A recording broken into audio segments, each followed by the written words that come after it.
Pemirsa apa kabar? Saya Maidin Hindrawan membawakan Warta Berita PTS tanggal 24 Oktober. Terpengaruh oleh efek ganda yakni periferal Taifun Trami dan angin monsun timur laut, curah hujan di kawasan Taipei, New Taipei, Keelung, Yilan, dan Hualien yang menghadap angin akan meningkat drastis pada hari Kamis. Warga wilayah utara dan timur diingatkan untuk mewaspadai hujan sangat deras dan berhati-hati saat bepergian. 宜花北北基地区要严防剧烈的降雨，而台湾的各离岛、各沿海以及中部地区也要留意强阵风的影响。 CWA memperkirakan 24 jam ke depan akan menjadi periode puncak curah hujan, di mana skalanya diperkirakan mencapai tingkat sangat deras di pegunungan Yilan dan pantai utara. Sementara hujan berkelanjutan telah diperkirakan untuk kawasan pegunungan selatan Yilan. Hujan di pantai utara akan mereda setelah taifun bergerak lebih barat lagi besoknya, namun akan berlanjut di seluruh bagian timur Taiwan. Batu longsor yang disebabkan efek periferal Taifun Trami dan angin monsun timur laut menyebabkan putusnya lalu lintas di Jalan Provinsial nomor 7 yang juga disebut sebagai Jalan Lintas Pulau Utara. Selain itu juga mengakibatkan SD Siji mengumumkan penangguhan kelas dan memaksa Orchid Island di Taitung untuk menghentikan rutinitas kantor dan sekolah. Mesin keruk berupaya untuk memperbaiki jalan. Tanggal 23 malam, hujan berkelanjutan menyebabkan longsor di ruas Ingsi Road pada Jalan Provinsial nomor 7. Sebuah batu seberat 200 ton lebih jatuh dan tergeletak di atas jalan. 我们现在估上来，最主要是一颗大石头，大概一估大概2000立方的。 Sehubungan dengan terputusnya jalan, SD Seci cabang Ingsi di Kabupaten Yilan mengumumkan penangguhan kelas selama 1 hari tanggal 24. Sementara Desa Lanyu di Taitung juga mengumumkan liburan kantor dan sekolah mulai siang akibat dampak Taifun Trami.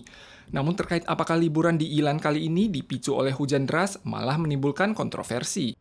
CWA memprediksi mulai tanggal 23 malam akumulasi curah hujan di pegunungan Yilan dalam 24 jam berpeluang mencapai 490 mm, melampaui standar liburan. Namun Pemkab Yilan malah mengumumkan bahwa keputusan liburan diserahkan kepada setiap instansi. Akibatnya situs Facebook Bupati setempat dikecam netizen yang mempertanyakan apakah keputusan ini merupakan aksi lempar tanggung jawab.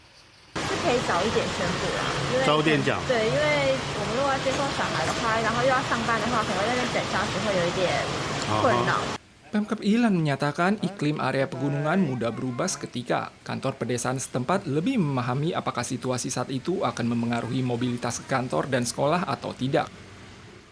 Berapa banyak hari libur yang dapat dinikmati per tahun selalu meraih perhatian warga di Taiwan. Sesi dengar pendapat di Yuan Legislatif kemarin meraih banyak sorotan setelah Serikat Pekerja dengan aktif menyerukan penambahan 7 hari libur nasional untuk meningkatkan jam istirahat pekerja.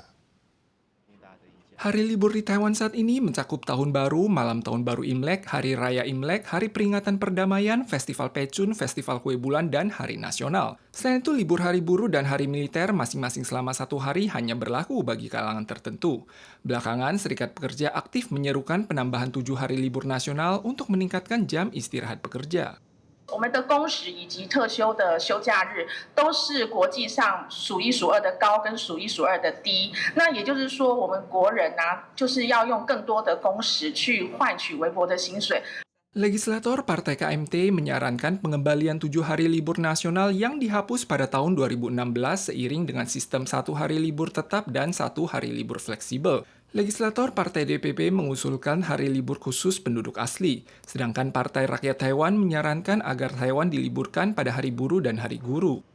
Namun ada legislator Partai DPP menyampaikan, jika hanya dijadikan sekedar alat untuk mengambil hati warga tanpa menghiraukan pertumbuhan industri dan ekonomi, maka mekanisme liburan banyak perlu dipertimbangkan secara matang. Kontaminasi bakteri E. coli pada restoran McDonald's di Amerika Serikat telah menginfeksi 49 orang dan menelan 1 korban jiwa. Produk tercemar diduga adalah irisan bawang bombay atau daging cincang pada burger Quarter Pounder. McDonald's Taiwan segera mengklarifikasi sumber bahan baku yang digunakan di Taiwan berbeda dengan di Amerika Serikat. Konsumen tidak perlu khawatir. Keracunan makanan yang melibatkan restoran McDonald's di Amerika Serikat terus meluas. Sejak akhir September, sejumlah 49 kasus infeksi bakteri E. coli telah dilaporkan di 10 negara bagian di kawasan Midwest, menyebabkan 1 kematian dan 1 anak menderita sindrom uremik hemolitik. Biangnya diduga adalah burger Quarter Pounder. Melalui pemeriksaan sampel, petugas kesehatan menemukan strain bakteri E. coli O157H7, maka menduga adanya infeksi pada irisan bawang bombay atau daging sapi. Jenis E. coli ini dapat menyebabkan diare berdarah dan gagal ginjal pada kasus yang parah. Toko McDonald's tempat kasus ini dilaporkan untuk sementara waktu telah berhenti menjual burger tersebut dan berhenti menggunakan kedua bahan terkait. Beberapa tahun terakhir ada sebuah tren di Tiongkok untuk run, yaitu berimigrasi ke luar negeri untuk mencari kehidupan yang lebih baik. Salah satu tujuan favorit adalah Malaysia. Statistik menunjukkan jumlah warga Tiongkok yang tinggal di Malaysia meningkat hampir 2 kali lipat dalam 3 tahun terakhir. Perubahan pun mulai terjadi pada struktur masyarakat setempat. Dewasa ini semakin banyak orang Tiongkok memilih untuk run ke luar negeri. Kata run yang diambil dari bahasa Inggris melambangkan pelarian dari Tiongkok. Negara tujuan imigrasi mereka tidak lagi terbatas pada Eropa dan Amerika. Menurut media Financial Times, jumlah warga Tiongkok yang tinggal di Malaysia meningkat hampir 2 kali lipat dalam 3 tahun terakhir. 暴增应该2倍吧，而且就是比较年长的一些客户，他们就选择来这边退休。 Malaysia belum lama ini memulai kembali program Malaysia My Second Home atau MM2H yang memungkinkan warga asing mendapatkan visa menetap minimal 5 tahun. Hingga Januari 2024, warga Tiongkok adalah kalangan pemukim jangka panjang terbesar di Malaysia dengan lebih dari 24.000 pemegang visa MM2H diikuti oleh Australia, Korea Selatan, dan Jepang. Sementara warga Taiwan juga melampaui 1.000 orang. Ada 23% warga Tionghoa di Malaysia. Bahasa dan budaya di sini lebih akrab bagi warga Tiongkok. Biaya hidupnya rendah, mereka masih bisa menikmati sarana pendidikan dan perawatan medis berstandar internasional.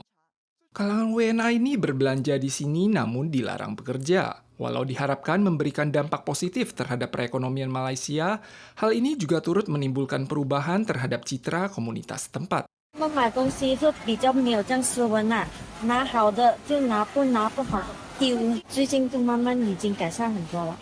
Selain menargetkan peluang usaha yang dibawa oleh warga asing, bagaimana caranya memastikan adanya interaksi sehat dengan warga setempat dan menekan potensi terjadinya konflik budaya merupakan tantangan bagi pemerintah di masa mendatang. Pemirsa, sekian warta berita dari PTS. Kita suar lagi di lain kesempatan. Sampai jumpa.